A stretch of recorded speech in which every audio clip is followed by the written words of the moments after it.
Shalom saudara, ribuan tahun yang lalu Raja Daud menulis sebuah ayat yang sangat kita kenal dari Mazmur 119 ayat 105. Firman-Mu itu pelita bagi kakiku dan terang bagi jalanku. Ayat ini telah ditulis bahkan sebelum Tuhan Yesus lahir dan melayani di muka bumi. Dari pernyataan tadi lantas menimbulkan pertanyaan, apakah firman Tuhan masih relevan di tengah kemajuan teknologi sekarang? Dan apakah masih bisa menjadi penuntun hidup manusia sehari-hari? Dalam Voice of Pentecost kali ini kita akan membahas tentang firman Tuhan yang menuntun hidup kita. Jawaban untuk pertanyaan tersebut adalah ya. Mari kita lihat hubungan firman Tuhan dengan kehidupan sehari-hari. Yang pertama adalah hubungan eksplisit, yaitu firman Tuhan yang praktis dan dapat langsung diterapkan dalam kehidupan sehari-hari. Contohnya sebagai berikut. Amsal 17 ayat 22 menuliskan, hati yang gembira adalah obat yang manjur, tetapi semangat yang patah mengeringkan tulang. Dalam satu topik ini saja, terbukti bahwa firman Tuhan tetap relevan di dunia sampai sekarang, bahkan sampai selama-lamanya. Hati yang gembira mampu menekan rasa sakit dan meningkatkan kemampuan organ tubuh untuk melawan rasa sakit. Ini adalah fakta yang sudah diakui di dalam dunia medis. Dalam Lukas 14 ayat 28-30 tertulis sebuah pelajaran mengenai bagaimana pentingnya berdiskusi untuk menentukan sebuah anggaran sebelum membangun sebuah menara. Yaitu supaya jangan sampai ada yang mulai membangun tapi tidak mampu untuk menyelesaikan bangunan itu.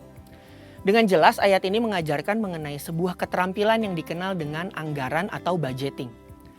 Sedangkan 1 Petrus 3 ayat 10-12 memberikan tips bagaimana untuk melihat hari-hari baik itu terjadi di dalam hidup kita.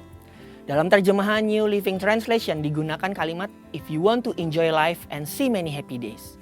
Yang berarti kalau kita mau menikmati hidup dengan hari-hari bahagia, kita harus baca ayat yang selanjutnya yang menjelaskan kalau kita harus menjaga perkataan, menjauhi yang jahat dan melakukan yang baik, mencari perdamaian dan menjadi orang benar. Yang kedua adalah hubungan implisit, yaitu firman Tuhan yang ketika direnungkan dan dipelajari lebih dalam, mampu memberikan dan membentuk prinsip-prinsip untuk melewati masalah dan tantangan hari ini. Contohnya adalah, di Alkitab tidak pernah ada larangan nge-vape atau ngerokok. Tapi ketika direnungkan lebih dalam, ada beberapa firman yang dapat menjadi pedoman dan prinsip hidup untuk saat ini. Yang pertama adalah 1 Korintus 6 ayat ke-12. Segala sesuatu halal bagiku, tetapi bukan semuanya berguna.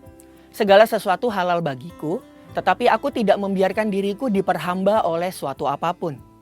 1 Korintus 6 ayat 19. Atau tidak tahukah kamu bahwa tubuhmu adalah bait Roh Kudus yang diam di dalam kamu? Roh Kudus yang kamu peroleh dari Allah dan bahwa kamu bukan milik kamu sendiri. 2 Korintus 7 ayat 1. Saudara-saudaraku yang kekasih, karena kita sekarang memiliki janji-janji itu, marilah kita menyucikan diri kita dari semua pencemaran jasmani dan rohani. Dan dengan demikian menyempurnakan kekudusan kita dalam takut akan Allah. Dari ayat-ayat tersebut kita dapat memperoleh pengertian bahwa vape atau merokok bukanlah sebuah keuntungan bagi tubuh manusia. Sekaligus bukanlah tindakan yang menyenangkan hati Tuhan. Perenungan firman yang mendalam juga dibutuhkan agar firman itu mengubah paradigma kita dan mampu melihat kejadian sehari-hari dari perspektifnya Tuhan. Sebagai contoh, bagaimana seharusnya orang Kristen menanggapi soal kemajuan teknologi dan medis? Apakah orang yang sakit cukup didoakan saja atau perlu dibawa ke rumah sakit? Alkitab memberikan contoh dalam 2 Raja-Raja 20 ayat 1-7 perihal ini. Di ayat yang ke-7 tertulis, kemudian berkatalah Yesaya, ambillah sebuah kue ara, lalu orang mengambilnya dan ditaruh pada barah itu, maka sembuhlah ia. Kala itu Hizkia sakit keras dan Tuhan menyembuhkan ia dengan cara yang ajaib. Kita belajar bahwa Allah yang Maha Kuasa dapat melakukan kesembuhan dengan perpaduan antara yang natural dengan yang supranatural. Jadi, tidak tepat kalau menyimpulkan bahwa Alkitab menentang pemakaian sarana-sarana penyembuhan oleh manusia. Dari hal-hal di atas kita belajar bahwa firman Tuhan tidak lekang oleh waktu. Dan jawaban dari pertanyaan sebelumnya adalah firman Tuhan sangat relevan dan selalu menjadi tuntunan dalam menjalani kehidupan sehari-hari di masa kini. Saudara, untuk penjelasan lebih lengkapnya dari tim teologi kami, silahkan klik link yang ada di atas atau scan QR Code yang tersedia. Tuhan Yesus memberkati.